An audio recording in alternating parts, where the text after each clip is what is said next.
এই নতুন বছরটা আমরা যেন বেশি বেশি আল্লাহর শুকরিয়া দিয়ে নতুন বছরটাকে সমৃদ্ধ করতে পারি, বেশি বেশি যেন আল্লাহর ইবাদত করতে পারি। নতুন বছরে আমরা শপথ নেই, আমরা যেন অন্তরে হিংসা লালন না করি, বিদ্বেষ লালন না করি, আমরা নিজেরা যেন কাদা ছোড়াছুরি না করি, আমরা যেন মিলেমিশে একসাথে একাকার হয়ে যাই। আল্লাহ তুমি কবুল করো, আমরা পড়ি আমিন। 60টা জিনিস মানুষ মরে যাওয়ার পরে তার কবরে পৌঁছতে থাকে। ইন্না মিম্মা ইয়ালহাকুল মুমিন মিন হাসানাতিহি বা'দা মাউতিহি, মানুষ মরে যাওয়ার পরেও যে 60টা জিনিস তার কবরে পৌঁছায় তার মধ্যে একটা হচ্ছে মসজিদান বানাহু, সে যে মসজিদ বানিয়ে গিয়েছে ওই মসজিদের সওয়াব। সুবহানাল্লাহ পড়েন। আপনি টাকা দিয়ে মসজিদ বানিয়ে দিলেন, ওই মসজিদে মুসল্লিরা নামাজ পড়ে, রোজাদাররা এসে ওখানে ইফতার খায়, তাহাজ্জুদ আদায়কারীরা তাহাজ্জুদ পড়ে, তাদের সওয়াবের কমতি হবে না, কিন্তু তাদের সওয়াবের একটা পার্সেন্টেজ সওয়াব যে ব্যক্তি মসজিদ বানালো তার আমলনামায় আল্লাহ ঢুকিয়ে দেয়। সুবহানাল্লাহ বলতে পারলেন না? হে নামাজি আমার ঘরে নামাজ পড়ো আজ, দিল মে তোমার চরণ তলে হৃদয় যায় নামাজ। হে নামাজি আমার ঘরে নামাজ পড়ো আজ, দিল মে তোমার চরণ তলে হৃদয় যায় নামাজ। পড়েন আল্লাহু আকবার। কি সুন্দর লিখেছেন কাজী নজরুল ইসলাম। কাজী নজরুল ইসলাম খুব সুন্দর করে বলেছেন, মসজিদেরই পাশে আমায় কবর দিও ভাই, ঠিক কিনা? মসজিদেরই পাশে আমায় কবর দিও ভাই, যেন গোরে হতে মুয়াজ্জিনের আযান শুনতে পাই। আমার গোরের পাশে দিয়ে ভাই নামাজিরা যাবে, পবিত্র সেই পায়ের ধ্বনি এ বান্দা শুনতে পাবে। গোরা যাব হতে গুনাহগার পাইবে রেহাই, মসজিদেরই পাশে আমায় কবর দিও ভাই। কত মানুষ নামাজি ভাই মসজিদাঙ্গিহীনাতে, আল্লাহর নামের জিকির করে লুকিয়ে গভীর রাতে। আমি তাদের সাথে ওই আল্লাহর নাম জপতে চাই, আল্লাহর নাম জপতে চাই। পড়েন সবাই, মসজিদেরই পাশে আমায় কবর দিও ভাই, যেন গোরে হতেও মুয়াজ্জিনের আযান শুনতে পাই। চিল্লায় পড়তে হবে আমিন। কি দরদ ছিল আমাদের জাতীয় কবি কাজী নজরুল ইসলামের, মসজিদের পাশে আল্লাহ তুমি আমার কবর দিও। আল্লাহ এই দোয়াটা কবুল করে নিয়েছে, ঠিক কিনা? ওনার কবরের পাশে মসজিদ আছে না নাই? আছে। এজন্য মসজিদের সাথে সম্পর্ক জুড়ে দেওয়া এটা ইমানদারের আলামত, আর মসজিদকে ঘৃণা করা এটা মুনাফিকের আলামত। এজন্য আমরা যেন আমাদের হৃদয়টাকে মসজিদের সাথে জুড়ে দেই, মসজিদের সাথে যেন সুসম্পর্ক থাকে। মসজিদ সবার, মসজিদ নিয়ে দলাদলি নাই। দলাদলি আছে অনেক জায়গায়, হানাফি মসজিদ, আহলে হাদিস মসজিদ, এরকম আমরা দেখি বা শুনি, এটা ঠিক না। হানাফি মসজিদ বলে কোনো কথা নাই, আহলে হাদিস মসজিদ বলে কোনো কথা নাই। মসজিদ সবার। ছোট্টখাট্ট বিষয় নিয়ে মসজিদে মারামারি, একজন হাত তোলে আরেকজন তোলে না, কিলাকিলি আছে না নাই? একজন বলে জোরে আমিন, আরেকজন আস্তে আমিন, মারামারি আছে না নাই? এগুলো কি মারামারি করার কোনো বিষয়? কথা বলেন। সালাতে ফরজ আছে, ওয়াজিব আছে, সুন্নাহ আছে। খেয়াল করে বুঝবেন, ফরজ যদি নষ্ট হয় সালাত ভঙ্গ হয়, you have to repeat your সালাত। ওয়াজিব নষ্ট হলে সালাত ভঙ্গ হয় না, নতুন করে পড়া লাগে না, সেজদায় সাহু দিলেই সালাত আদায় হয়ে যায়। আর সুন্নাহ নষ্ট হলে নামাজ নষ্টও হয় না, নতুন করে পড়াও লাগে না, সৌ সেজদাও লাগে না, নামাজ আদায় হয়ে যায় সুন্নাহ নষ্ট হলে। এই যে হাত তোলা না তোলা এটা সুন্নাহ, আমিন জোরে বলা না বলা এটা কি সুন্নাহ। যেটা কোনো কারণে কেউ না করলেও তার নামাজ কবুল করে নিবে কে? আর এই সব সুন্নত লই আমগো দেশে গিলাগিলি। মৌলভীবাজারে মাশাআল্লাহ এগুলা নাই, এখানেও আছে। এগুলার অবসান ঘটুক, আমরা চাই কি চাই না? আর কত এই ছোটখাটো বিষয় নিয়ে আমরা এই বিভেদের প্রাচীর আর দেয়ালকে উঁচু করব আমাদের মাঝখানে? কবে আমরা ঐক্যের সিন্ডিকেট করব? কবে? আর কবে সাদা মনের মানুষ হব?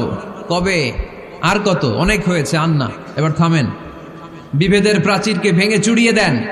ঐক্যের এমন সিন্ডিকেট করতে হবে যাতে কোনো অপশক্তি এই ঐক্যকে ভাঙতে না পারে, বানচাল করতে না পারে। চিল্লায় বলেন ঠিক কিনা? এজন্য মিউচুয়াল রেসপেক্টের দরকার, পারস্পরিক শ্রদ্ধাবোধ সব ক্ষেত্রে, রাজনীতিতে, সামাজিক অ্যাক্টিভিটিসে আমাদের আলেম ওলামাদের মধ্যে পারস্পরিক শ্রদ্ধাবোধের দরকার, মিউচুয়াল রেসপেক্ট। কেউ কাউরে রেসপেক্ট করে না, আমি যেটা বুঝছি এটাই সব, বাকি সব হারাম, এরকম বলে না অনেকে?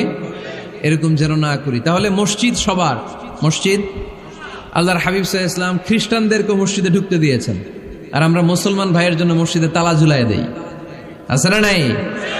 আল্লাহর হাবিব সাল্লাল্লাহু আলাইহি ওয়াসাল্লাম কোথাও গেলেই প্রথমে মসজিদ বানাতেন। কি বানাতেন? মসজিদ বানাতেন। মক্কা থেকে হিজরত করে মদিনায় আসলেন, কোবায় থাকলেন কয়েক সপ্তাহ। কোবা পল্লীতে তিনি মসজিদ বানালেন, মসজিদ কোবা। ওখানে প্রতি শনিবার কেউ যদি ওযু করে ওখানে যে 2 রাকাত নামাজ পড়ে, একটা কবুল উমরার সওয়াব আল্লাহ তাআলা তার আমলনামায় দিয়ে দেয়। মসজিদে কোবা বানালেন। তারপরে মদিনায় এসে মসজিদে নববী বানালেন আল্লাহর হাবিব সাল্লাল্লাহু আলাইহি ওয়াসাল্লাম, মসজিদে নববী। এটা ছিল আল্লাহ রাসূল সাল্লাল্লাহু আলাইহি ওয়াসাল্লামের বৈশিষ্ট্য। কোথাও গেলেই তিনি মসজিদ বানাতেন, মসজিদে নববী। হায় রে, এখন তো কত সুন্দর মসজিদ আমরা দেখি, আমরা যে সালাত পড়ি। আল্লাহর হাবিব সাল্লাল্লাহু আলাইহি সাল্লামের সময় মসজিদে নববী কি এরকম ছিল? কথা বলেন। ফ্লোর ছিল বালুর ফ্লোর। কিসের ফ্লোর? আমাদের মসজিদের ফ্লোর কিসের? টাইলস। আর আল্লাহ রাসূল সাল্লাল্লাহু আলাইহি ওয়াসাল্লামের মসজিদে নববীর ফ্লোর কিসের? কথা বলে না তো, আওয়াজ করে উত্তর দেন না কেন? কষ্ট হচ্ছে? দুপুরে খাইছেন না সবাই? কেন খান নাই কেন? রোজা রাখছিলেন? হ্যাঁ, ফজর বাদে আইছি। আচ্ছা ঠিক আছে, ঠিক আছে। আচ্ছা আচ্ছা, সাউন্ড নাই, কথা শোনা যায় না? তো এটা শুনলা কেমনে? জিজ্ঞেস করলাম কথা শোনা যায় না, কয় না। তো এটা শুনলা কি করে? মানে অল্প শোনা যায়, তাই তো? একটু পরে আমার বিদায় ঘন্টা বাজবে, আমি চলে যাব। এই তোমরা ডিস্টার্ব করতে করতে আমার সময় শেষ। তোমরা ডিস্টার্ব করলে তোমাদের লস। আমি আমার টাইমের 1 মিনিটে বেশি যেতে পারবো না, কারণ এখানে আসরের সালাতের আজান শুরু হয়ে যাবে, এরপরে কোনো কথা নেই। আর বক্তব্য লম্বা করা এটা বেদাত। এই বেদাতকে আমি সুন্নাতের মধ্যে আনতে চাচ্ছি। একটা সময়ে একেবারে কমায় নিয়ে আসবো। এত প্রোগ্রামও আমি করতে চাই না। আমি ঘোষণা দিয়েছি আগামী বছরে সারা বাংলাদেশে আমার প্রোগ্রাম হবে 50টা। কয়টা? 50টা। এরপরের বছর 30টা, এরপরের বছর 20টা। বিভাগীয় প্রোগ্রাম করলেই চলবে আমার। এক এক বিভাগে যে 2 দিন 3 দিন খালাস। এত দরকার নেই, এত লম্বা চূড়ার বক্তব্যের দরকার নেই। আধা ঘন্টা চুপ করে শুনেন, কয়েকটা মেসেজ ড্রপ করি, take it with you to your home, then practice and apply in the society. নিয়ে যান, আমল করেন, সমাজে কাজে লাগান। সমাজটা আলোকিত করে দিবে কে? খুতাবুকুম তাবিলা সালাওয়াতুকুম কাসীরা। আল্লাহর হাবিব সাল্লাল্লাহু আলাইহি ওয়াসাল্লাম বললেন, কিয়ামতের একটা আলামত, কিয়ামতের আগে তোমাদের বক্তব্য হয়ে যাবে লম্বা, সালাত হয়ে যাবে খাটো। সালাতের পরে তাসবিহ পড়তে চায় না লোকজন, ব্যস্ত, মহা ব্যস্ত, সুপার বিজি। কোত্থেকে আসলে এই ব্যস্ততা? আপনি রবের সাথে মুনাজাত, না যাই ইউনাজি মুনাজাত, আপনার রবের সাথে একাকী নীরবে কথা বলতে মনে চায় না আপনার? এত তাড়াহুড়ো কিসে? ধীর স্থির হন, একটু স্থির হন, একটু মনোদৈহিক প্রশান্তি অর্জনের চেষ্টা করেন। সব সময় ব্যস্ত, ধাক্কাধাক্কি, উচ্ছৃঙ্খলা, এগুলো আমাদেরকে শেষ করে দিয়েছে। এজন্য লম্বা চোরা বক্তব্য ঠিক না। বক্তব্য শুনতে আমাদের ভালো লাগে, আমল করতে ভালো লাগে না। বক্তব্যটা শেষেই সিগারেট ধরায়, আছে না নাই? মাহফিল শেষেই বিড়ি ধরায়, কয় চমৎকার ওয়াজ করছে হুজুরে। ওয়াজটা সেরকম হয়েছে, অনেক কণ্ঠ সুন্দর হুজুরের। এতদিন ইউটিউবে দেখছি, আজকে সরাসরি দেখাইছি, আছে না নাই? তো কি লাভ হয়েছে? লাভটা হয়েছে কি? এই যে মাহফিল শেষে বিড়িটা ধরাইলেন আর গেলেন, কোনো লাভ হয় নাই। এগুলো থেকে বেরিয়ে আসতে হবে। বছরের পর বছর আমাদেরকে শিখানো হয়েছে একভাবে, কেউ এই পরিবর্তনের আওয়াজ তোলে নাই। আওয়াজ আপনাকে তুলতে হবে। আওয়াজ তোলার জন্য এত মানুষ লাগে না, আপনি একাই যথেষ্ট। আপনি দাঁড়ান না সামনে, দেখবেন আপনার সামনে কেউ টিকে থাকতে পারবে না, ঠিক কিনা? কিন্তু আপনার শক্ত সিদ্ধান্ত লাগবে, পরিবর্তনের জন্য শক্ত মানসিকতা লাগবে যে আমি পরিবর্তন করতে চাই। We have to change. যুগ জামানা পাল্টে দিতে চাই না অনেকজন, এক মানুষই আনতে পারে জাতির জাগরণ। এক মানুষই বিপদকালে বাঁচায় কাফেলায়, ক্ষুদ্র ডিঙ্গি বাঁচায় জাহাজ অসীম দরিয়ায়। এজন্য আপনার শক্ত সিদ্ধান্ত পারে আপনার মৌলভীবাজারটাকে দেশের শ্রেষ্ঠ জেলা, শ্রেষ্ঠ থানা হিসেবে আল্লাহর কাছে কবুল করতে, ঠিক কিনা? এজন্য লম্বা চূড়া আলোচনা ঠিক না, ছোটখাটো অল্প কয়েকটা মেসেজ নিয়ে যেতে পারলেই that's enough. One of the minor signs before the day of judgment, your Islamic lectures will be very longer and your salah 5 times a day will be shorter. কিয়ামতের আগে বক্তব্য লম্বা, নামাজ খাটো, তাসবিহ পড়ে না, ব্যস্ত, মহাব্যস্ত। এই মহাব্যস্ততা ছাড়েন, কোরআন সুন্নাহর দিকে ফিরে আসেন। বরকত দিবে কে? বিশ্বনবীর মসজিদে নববীর ফ্লোর বালুর ফ্লোর ছিল, আমাদের ফ্লোর টাইলস। আল্লাহর হাবিব সাল্লাল্লাহু আলাইহি ওয়াসাল্লামের মসজিদে বালি নিচে, এই বালিতে নামাজ পড়তেন। বৃষ্টি হলে কাদামাটি হয়ে যেত, কাদামাটিতেই সেজদা করতেন। সেজদা করলে কাদার মাটি আল্লাহর হাবিব সাল্লাল্লাহু আলাইহি ওয়াসাল্লামের নাকে আর কপালে লেগে যেত। তিনি সালাম ফিরিয়ে সাহাবাদের দিকে মুখ ফিরিয়ে বসলে দেখতেন প্রতিটা সাহাবীর নাকে আর কপালে কাদার মাটি মিশে আছে। তার মানে প্রিয় নবী সাল্লাল্লাহু আলাইহি ওয়াসাল্লামের মসজিদে নববী ছিল কাঁচা, কিন্তু মুসল্লি ছিল পাকা। আমাদের মসজিদগুলা হয়েছে পাকা, কিন্তু মুসল্লি কাঁচা, ঠিক কিনা? ফজরের সালাতে মানুষ নাই। ইমাম সাহেব আছেন কে কে এলাকায়? দেখি ইমাম, মসজিদের ইমাম, মাশাআল্লাহ। আপনাদের এইখানে ওই মসজিদে ফজরের নামাজে কয় কাতার হয়? 5 জন 6 জন। কেনে এত কম? কেনে? হ্যাঁ, আসে না, আসতে চায় না লোকজন। তো এই যে 5-6 জন ফজরের সালাতে, কল্পনা করতে পারেন ফজরের সালাতে এত কম লোক। ফজরের জামাতে লোক যায় না, এটা একটা মহামারী। যেদিন ফজরের জামাতের দৃশ্য আর জুমার নামাজের দৃশ্য একরকম হয়ে যাবে, ওই দিনই বাংলাদেশে ইসলাম কায়েম হয়ে যাবে। এখন স্লোগান তোলে বিপ্লব বিপ্লব, ইসলামী বিপ্লব।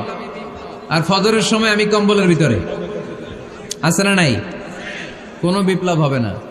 ফজরের নামাজ জামাতে পড়ুন, সকালটারে বরকতময় করে দিবে কে? আল্লাহর হাবিব সাল্লাল্লাহু আলাইহি ওয়াসাল্লামের মসজিদ ছিল সবার জন্য উন্মুক্ত, এখানে সবাই আসতে পারত। এজন্য মসজিদ হবে সবার। আমরা মসজিদের আবাদকারী হতে চাই।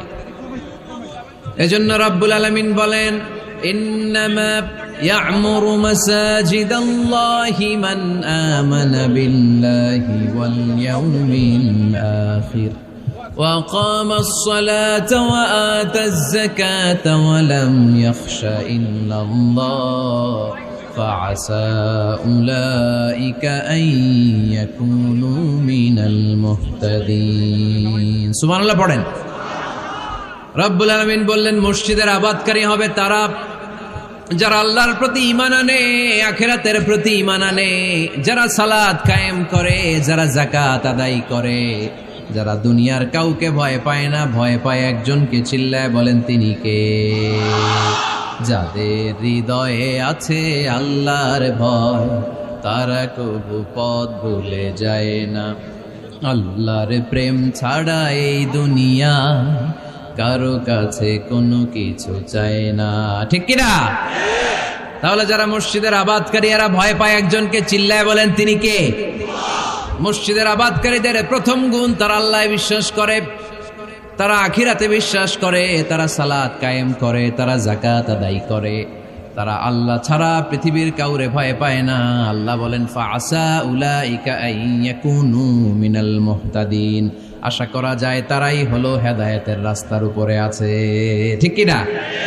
তারাই মসজিদের আবাদকারী, যারা মসজিদে যায়, সালাত আদায় করে। এখন মসজিদের আবাদকারী আপনি হতে চান, আপনি মসজিদে যান না, আপনি আবাদকারী হতে পারবেন? মসজিদের অনেক সভাপতি আছে মসজিদে যায় না, আছে না নাই? মৌলভীবাজারে এই সমস্যা বোধহয় নাই। মসজিদের সেক্রেটারি মসজিদে যায় না, আছে না নাই? তাহলে হইল, এটা হইল, এটা মেনে নেওয়া যায়? এজন্য সভাপতি সাহেবরা, আপনি কষ্ট করে মসজিদ বানিয়েছেন, মসজিদে যাবেন। সভাপতি সাহেব আপনি মসজিদে যাবেন, সেক্রেটারি সাহেব, আপনি মসজিদে যাবেন, তাহলে আপনি সঠিক মসজিদের আবাদকারী হবেন, ঠিক কিনা?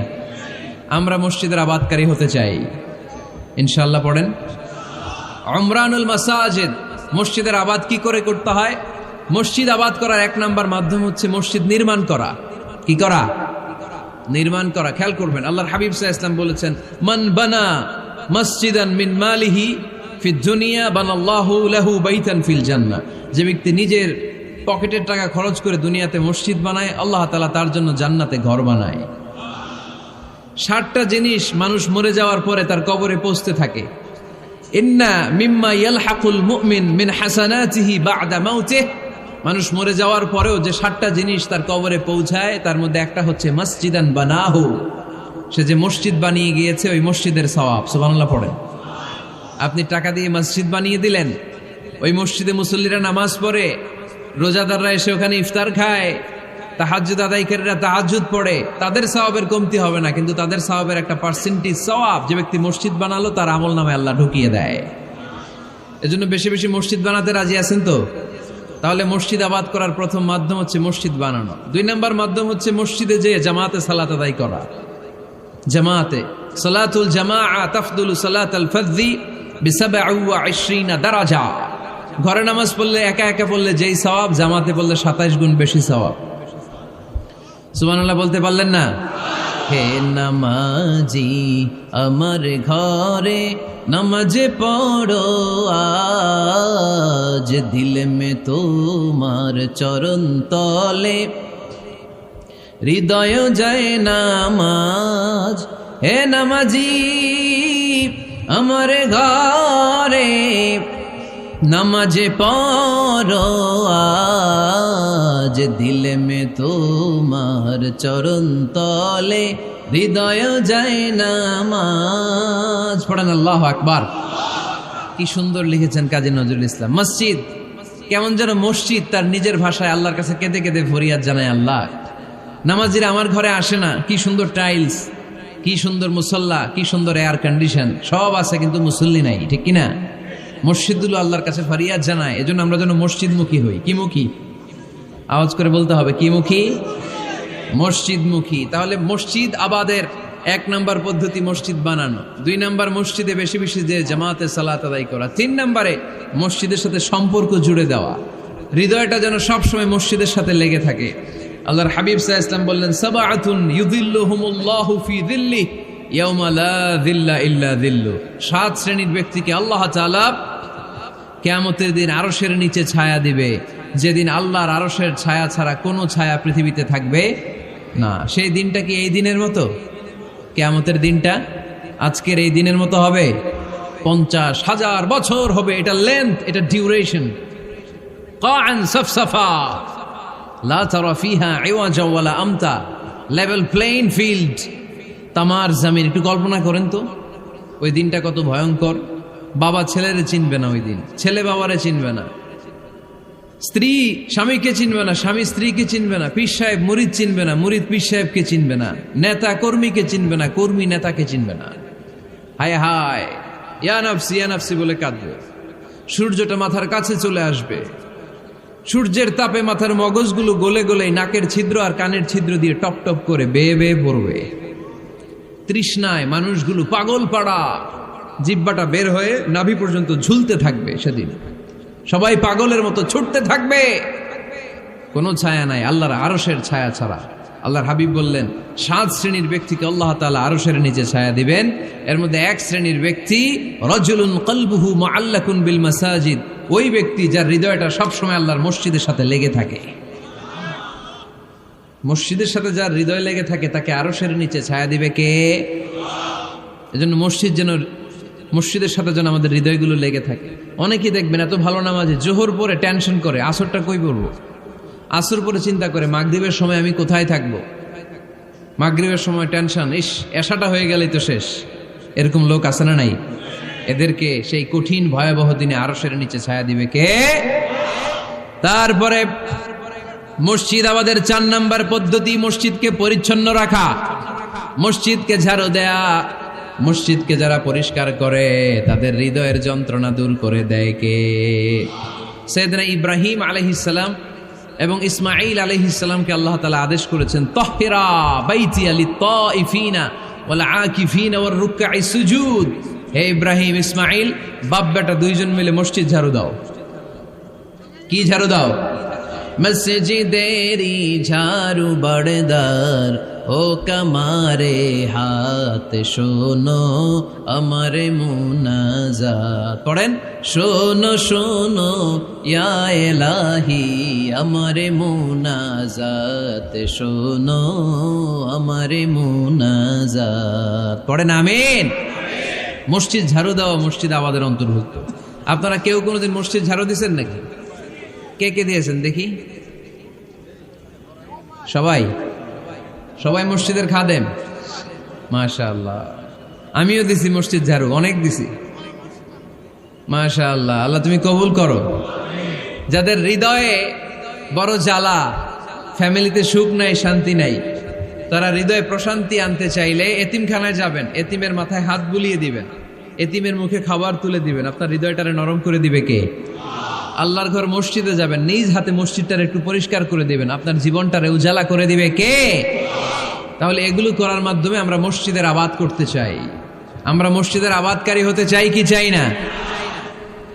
আল্লাহর ঘর মসজিদ আবাদ করার মতো শ্রেষ্ঠ কাজ পৃথিবীতে হতে পারে না। এই মসজিদের কিছু আদব আছে, আল্লাহ রাসূল সাল্লাল্লাহু আলাইহি ওয়াসাল্লাম বলেছেন এই আদবগুলো মেনটেন করে যেন আল্লাহর ঘর মসজিদের সাথে আমরা ব্যবহার করি। মসজিদের 1 নম্বর আদব হচ্ছে মসজিদে ওযুর সাথে প্রবেশ করা। কিসের সাথে? ওযু করে পরিচ্ছন্ন হয়ে মসজিদে প্রবেশ করা। এজন্য অপবিত্র অবস্থায় গোসল ফরজ, এরকম অবস্থায় মসজিদে ঢোকা যাবে? কথা বলেন, ঢোকা যায়? যেই নারীদের মাসিক চলতেছে, মেনস্ট্রুয়েশনাল পিরিয়ড চলতেছে, ওই নারীদের পক্ষে মসজিদে ঢোকা জায়েজ আছে? নাই। তাহলে এটা হলো 1 নম্বর আদব। মসজিদে ঢোকার সময় কি করে ঢুকবো? ওযু করে। আওয়াজ করে বলেন, কি করে ঢুকবো? ওযু করে। 2 নম্বর আদব হচ্ছে মসজিদে যাওয়ার সময় সবচেয়ে ভালো জামাটা পরে যাব, সবচেয়ে ভালো পাঞ্জাবিটা পরে যাব। জান তো আপনারা? না সবচেয়ে সিরাটা পরে যান? হ্যাঁ, অনেকের নামাজের জন্য একটা পুরান জামা আছে, সিরা পাড়া, এদিকে হাত উঠাইলে দিতে দেখা যায়, আছে না নাই? সবচেয়ে সিরা পাড়াটা রাখে নামাজের জন্য, কপাল পোড়া। আর সুন্নাতে খাতনার অনুষ্ঠানে গেলে মাশাআল্লাহ লেহেঙ্গা গায়ে দেওয়া যায়, আছে না নাই? না, আপনি ইবাদতের জন্য সবচেয়ে সুন্দর জামাটা রাখবেন। এজন্য রাব্বুল আলামিন বলেন, ইয়া বানি আদম খুযু জিনাতাকুম ইনদা কুল্লি মসজিদ। ও বনি আদম, তুমি যখন আল্লাহর ঘর মসজিদে ঢুকবা, ও বনি আদম, তুমি যখন নামাজের মুসল্লায় দাঁড়াবা, তোমার সবচাইতে দামি, সবচাইতে সুন্দর জামাটা গায়ে দিয়ে তুমি নামাজে দাঁড়াও। ঠিক কি না? তাহলে এখন মসজিদে যাওয়ার সময় কি গায়ে দিয়ে যাবেন বলেন? খিতা করবাইন? হ্যাঁ, মাশাআল্লাহ। হ্যাঁ, সবচেয়ে ভালো কাপড়টা আয়রন করে পারফিউম মেখে তারপরে আমরা যাব। রাজি আছেন তো? 3 নম্বর আদব হচ্ছে মসজিদে ঢোকার সময় বাম পা দিয়ে ঢুকতে হয়।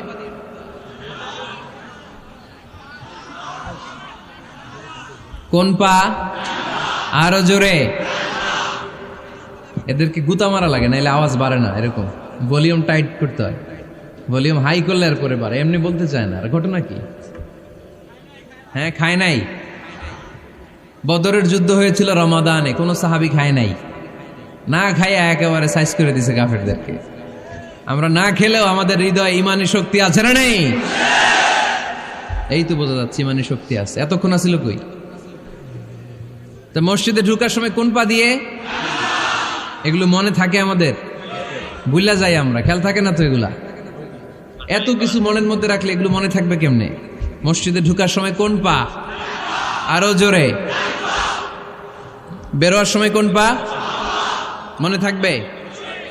মসজিদে যখন ঢুকবেন ডান পা দিয়ে ঢুকবেন, আর দোয়া পড়বেন, আউযু বিল্লাহিল আযীম ওয়া বিওয়াজহিল কারীম ওয়া সুলতানিহিল কদীম মিনাশ শাইতানির রাজীম। বিষ্ণু সাল্লাল্লাহু আলাইহি ওয়াসাল্লাম বললেন, যে ব্যক্তি মসজিদে ঢোকার সময় এই দোয়াটা পড়বে, শয়তান আফসোস শুরু করে। সে বলে, হায় হায়, আজকের দিনের জন্য, সারা দিনের জন্য তো তুই আমার ওয়াসওয়াসা থেকে বেঁচে গেলি। আজকের সারা দিনের জন্য তোরে আমি হারালাম, আজকের সারাটা দিন আল্লাহর পক্ষ থেকে প্রোটেকশন নিয়ে তুই বেঁচে গেলি। আজকের জন্য যা, কালকে তোরে আমি ধরবো। এজন্য এই দোয়াটা পড়ার দরকার আছে না? আউযু বিল্লাহিল আযীম ওয়া বিওয়াজহিল কারীম ওয়া সুলতানিহিল কাদীম মিনাশ শাইতানির রাজীম।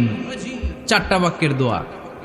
মুখস্থ করতে কষ্ট হলে যে ইউটিউবে চলে যাবে আজকেই, ওখান থেকে শুনে আপনারা মুখস্থ করে নেবেন, এই দোয়াটা পড়বেন। তাহলে ওই দিনের জন্য শয়তানের ওয়াসওয়াসা, টেম্পটেশন, প্রভোকেশন থেকে আপনি আল্লাহ তাআলার প্রোটেকশনে চলে গেলেন। সুবহানাল্লাহ পড়েন। তারপর আল্লাহর হাবিব বললেন, ঢুকার আগে আমারে সালাম দাও।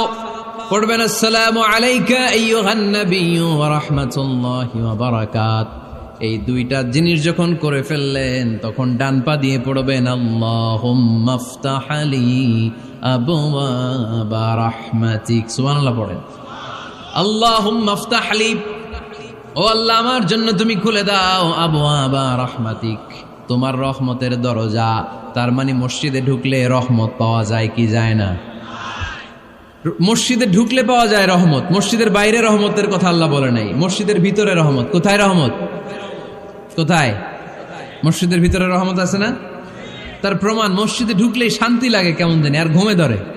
মসজিদে ঘুমাইছেন কারা কারা দেখি? সবাই ঘুমাইছেন? আরে আমি কত ঘুমাইছি। জুমার নামাজের সময় যে কি ঘুম আসে।